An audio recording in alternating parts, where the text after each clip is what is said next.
Hello बच्चों, let's see this question. The question says, which of the following orders regarding thermal stability of hydrides MH3 of group 15 is correct?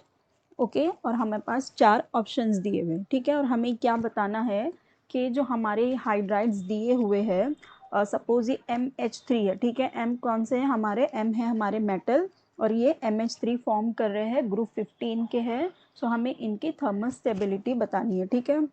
सो देखो हम बात कर रहे हैं group 15 की। सो इसका मतलब हमारे पास आएगा, हमारे पास होगा नाइट्रोजन। सो हमारे पास इसका हो गया NH3, फिर होता है हमारे पास PH3, देन आएगा ASH3, फिर उसके आगे SbH3 भी आता है, बट हमारे पास यहाँ 3 की बात करनी है हमें, ठीक है। सो देखो हमारे पास ये क्या है, ये है हमारे पास ग्रुप 15 एलिमेंट्स, ठीक है। हमें ये पता है कि हम जब डाउन द ग्रुप जाते हैं तो हमारे एटम की क्या होती है, साइज़ इंक्रीज़ होती है, ठीक है। डाउन द ग्रुप हम जैसे जाएंगे वैसे वैसे क्या हो रही है, एटम्स की साइज़ इंक्रीज़ हो रही है, ठीक है। अभी देखो हमें बात करनी है हाइड्राइड्स की, ठीक है। हाइड्राइड्स की मतलब क्या होगा, हमारे पास मेटल होगा और उसके बीच में ऐसा मेटल और हाइड्रोजन का बॉन्ड होगा, ठीक है। तो मतलब क्या होगा, ये मेटल हाइड्रोजन बॉन्ड होगा इसमें। अब देखो जो हमारा हाइड्रोजन एटम होता है ये तो बहुत ही छोटा सा एटम होता है, इसका साइज़ बहुत ही छोटा होता है, ठीक है। सो अब देखो हाइड्रोजन का साइज़ छोटा है तो ये जो हमारा मेटल है, अगर मेटल का साइज़ भी जितना छोटा होगा तो उतना हमारा ये जो बॉन्ड है, मेटल हाइड्राइड का बॉन्ड है हमारा, ये जो हम इसे कह सकते हैं MH बॉन्ड, वो उतना ही ज़्यादा क्या होगा, स्टेबल होगा, ठीक है।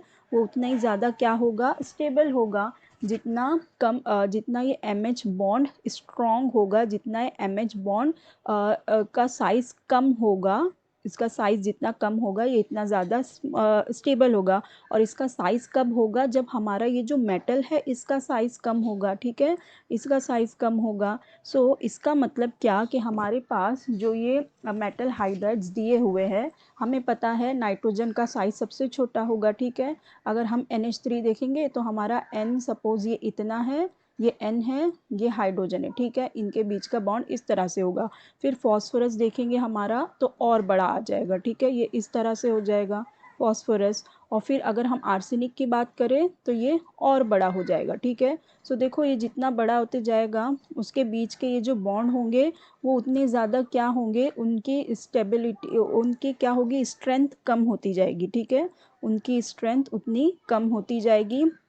तो इसका मतलब कि जो हमारा NH बॉन्ड होगा, NH बॉन्ड वो सबसे ज़्यादा स्ट्रॉन्ग बॉन्ड होगा, ठीक है।